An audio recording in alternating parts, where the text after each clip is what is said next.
হ্যাঁ, ঠিকই শুনেছেন, এবার বদলাবে বাংলার ছবি। নারী সুরক্ষায় আর কোনো আপোষ নয়। রাজপথে ইফতিজার ও অপরাধীদের দমনে এবার মাননীয় মুখ্যমন্ত্রীর মেগা উপহার, দুর্গা সুরক্ষা স্কোয়াড। শুরু হতে চলেছে দুর্গা সুরক্ষা স্কোয়াডের যাত্রা।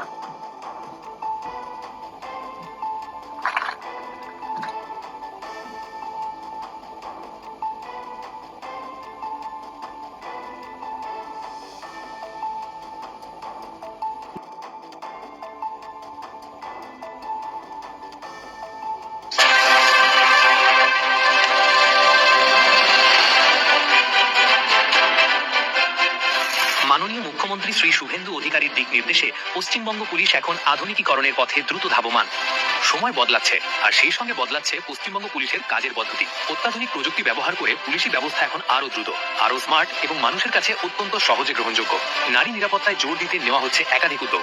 মহিলা পুলিশি ব্যবস্থাকে আরো উন্নত ও দ্রুততর এবং দক্ষ করে তুলতে কন্ট্রোল রুম ব্যবস্থাকে উন্নততর করা হচ্ছে এবং উন্নত নজরদারি ব্যবস্থা বাড়ানো হচ্ছে। মহিলা পুলিশ কর্মী মোতায়েন সহজ করতে প্রেসিডেন্সি রেঞ্জে 9টি ট্রুপ ক্যারিয়ার গাড়ি সংযোজন করা হচ্ছে, যা সংবেদনশীল এলাকায় টহল ও দ্রুত পদক্ষেপ নিতে সাহায্য করবে।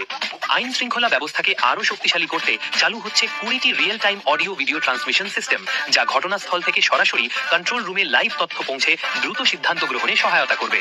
রাজ্যের 6টি পুলিশ কমিশনারেটে ও 10টি পুলিশ জেলায় এই সিস্টেমগুলি চালু করা হচ্ছে।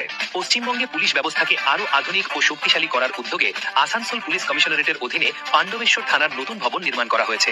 এই থানার মাধ্যমে মানুষ আরো সহজে ও দ্রুত পরিষেবা পাবেন। শিল্প ও খনি অঞ্চলের এই গুরুত্বপূর্ণ এলাকায় সাধারণ মানুষের নিরাপত্তা ও সুরক্ষা আরো জোরদার হবে। ঠিকই শুনেছেন, পথ চলা শুরু করলো সম্পূর্ণ মহিলা পুলিশ অফিসারদের একটি বিশেষ স্কোয়াড। প্রথম দফায় দেওয়া হয়েছে 213টি নতুন মোটর বাইক, যেখানে যে কোনো মহকুমায় বা ব্যস্ত রাস্তায় কোনো বোন বা মা বিপদে পড়লেই 112 নম্বরে ফোন করা মাত্রই ঝড়ের গতিতে হাজির হবে এই স্কোয়াড। মাননীয় মুখ্যমন্ত্রীর বক্তব্য শুনে নিন। তিনটে হয় না, 4টি গাড়ি ফাইনালি লাগবে।